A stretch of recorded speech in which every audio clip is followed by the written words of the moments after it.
Hello and welcome to the History Channel. Today we will be looking into the new series which is known as the History of Mysore Kingdom. So earlier videos were all about historiography. This new series is all about the history of Mysore. So what and all will we cover? So Mysore, as you know, is a small city in the state of Karnataka today, which is in South India. Earlier name of Karnataka was Mysore, and we will be covering the history of Mysore or Karnataka from the 14th century onwards. So we will be looking into the early rulers of Mysore. We'll also be looking into Hyder Ali and Tipu Sultan who come and rule Mysore. We also look into the 18th, 19th century periods when there is coming of the English.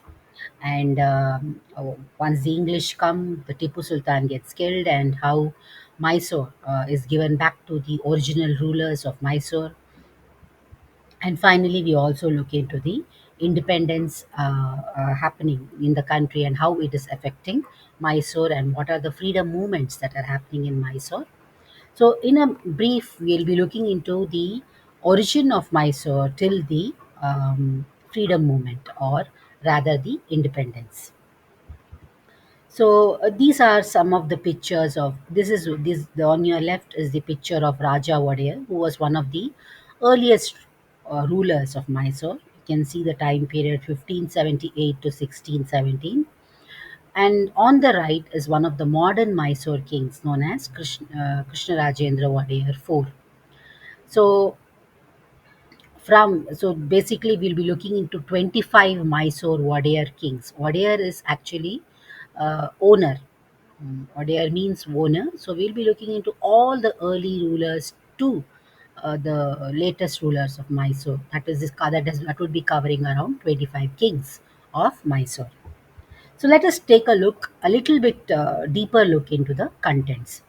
So we were looking, the first one is the beginnings of Mysore kingdom. So we'll be looking into how Mysore started out as a village and how it started growing. So in the second, we will look into the early warriors. So the founder of the Mysore kingdom was Yaduraya. So from the Yaduraya to various other early warrior kings like Hiriya Chamraja Wodeyar, Better Chamraja Wodeyar, Devaraja Wodeyar. So all these early warriors, how Mysore was, what was their contribution? We'll be looking into the to these aspects in the second chapter.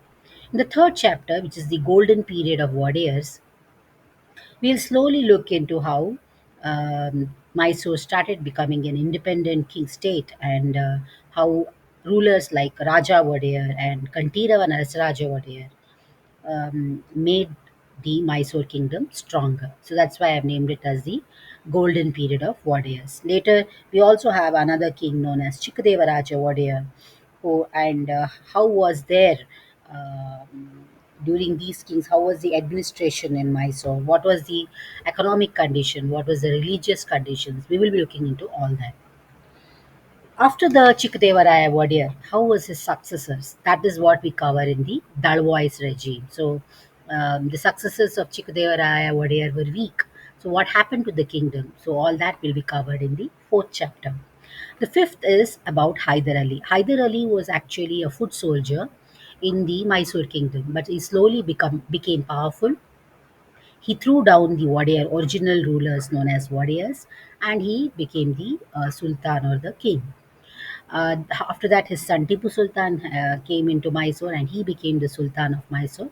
So during their time periods, what was Mysore? What was the developments in Mysore? And by then, English also had started coming into the country. So how was their relationship with the English? All this will be covered here. In restoration of warriors, we will look into how the English, after killing Tipu Sultan, give back Mysore kingdom to the original warrior rulers and what happens then. We also look into the various divans or prime ministers in Mysore kingdom. And later, for a brief 50-year period, Mysore gets ruled directly by the British. So that we will look in. to in colonial rule. Then after that, after the 50-year rule, once again Mysore is restored back to the Wodeyars, and that is known as rendition. So that we will be covering in the 10th chapter. Later on, during the modern Mysore kings, what happens to Mysore? What are the administrations? What are the how is the state? How does the state become a model state? All that we'll be covering in the Mysore developments. Finally, we will also look into the independence in the country and the freedom movement in the country, and how it is affecting Mysore also.